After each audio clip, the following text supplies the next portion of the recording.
ಲೋಕಸಭೆ ಚುನಾವಣೆಯ ಹೊತ್ತಿನಲ್ಲೇ supreme court ಮಹತ್ವದ ತೀರ್ಪೊಂದನ್ನು ಕೊಟ್ಟಿದೆ. ಚುನಾವಣಾ ಬಾಂಡ್ಗಳನ್ನು ಸುಪ್ರೀಂ ಕೋರ್ಟ್ ರದ್ದುಗೊಳಿಸಿದೆ. ಚುನಾವಣಾ ಬಾಂಡ್ಗಳನ್ನು ಈ ಹಿಂದೆ ಬಿಜೆಪಿ ಸರ್ಕಾರ ಜಾರಿ ಮಾಡಿತ್ತು. ಇದನ್ನು ಸುಪ್ರೀಂ ಕೋರ್ಟ್ ರದ್ದುಪಡಿಸಿದೆ. ಚುನಾವಣಾ ಬಾಂಡ್ಗಳು ಅಸಾಂವಿಧಾನಿಕ ಅಂತ ಸುಪ್ರೀಂ ಕೋರ್ಟ್ ಹೇಳಿದೆ.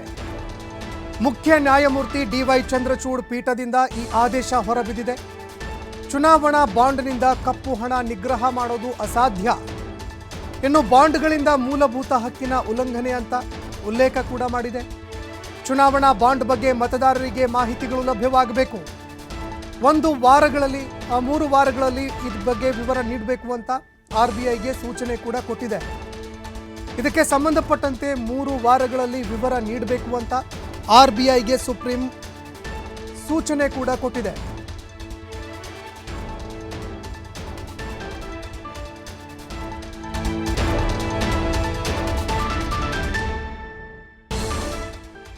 ಇನ್ನು ಇಡೀ ದೇಶದಾದ್ಯಂತ ಚುನಾವಣಾ ಬಾಂಡ್ಗಳಿಗೆ ಸಂಬಂಧಪಟ್ಟಂತೆ ನಿರಂತರವಾಗಿ ಜಟಾಪಟಿ ಕೂಡ ನಡೀತಾ ಇತ್ತು.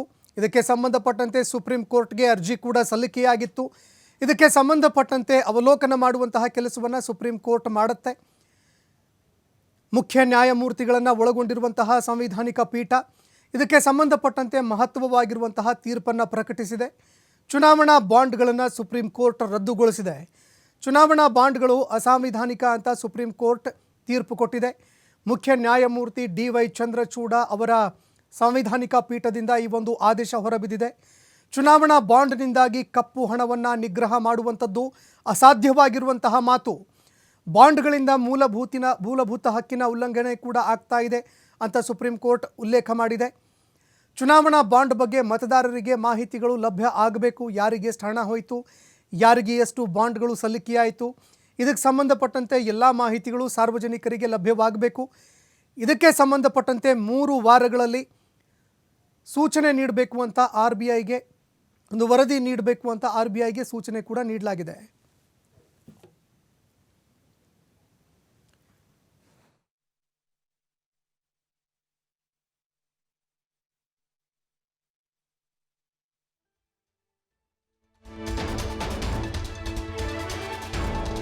ಇನ್ನು ಸುಪ್ರೀಂ ಕೋರ್ಟ್ ತೀರ್ಪು ಪ್ರಕಟವಾಗ್ತಾ ಇದ್ದಂತೆ ಕಾಂಗ್ರೆಸ್ನ ಉಸ್ತುವಾರಿ ಸುರ್ಜೇವಾಲಾ ಸ್ವಾಗತ ಮಾಡಿದ್ದಾರೆ. ಸುಪ್ರೀಂ ಕೋರ್ಟ್ನ ತೀರ್ಪು ಪ್ರಜಾಪ್ರಭುತ್ವದ ಮೌಲ್ಯವನ್ನ ಎತ್ತಿ ಹಿಡಿದಿದೆ. ಚುನಾವಣಾ ಬಾಂಡನ್ನು ಮೋದಿ ಸರ್ಕಾರ ಜಾರಿಗೊಳಿಸಿತ್ತು.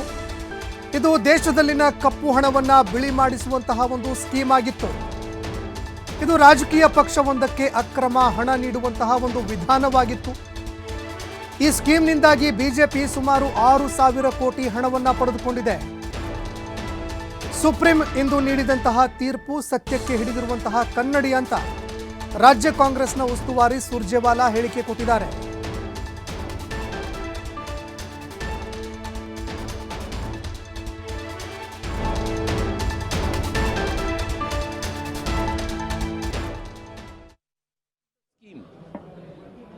Electoral bond scheme was brought in by Modi government for act of converting black money into white. Everything was shrouded in secrecy. Who was giving electoral bonds? Were they getting any benefit from the government? Were those corporates being given loan waivers as also other benefits? Were they being sold valuable assets of the public? Were they party to distressed sale of public assets which were built by the Congress party over years? Were they benefiting illegally and as a quid pro quo this money was being given to BJP? Is it not correct that a few thousand crore, if I still remember, and it is subject to correction, nearly 6,000 crores have been received by BJP in electoral bonds? Will they answer now? Who are the people who gave them these electoral bonds? What was the quid pro quo for these electoral bonds? How many such corporates were given benefits? That's why a scheme that was shrouded in secrecy meant to convert black money into white through surreptitious and backdoor means has been now quashed, set aside by the Supreme Court.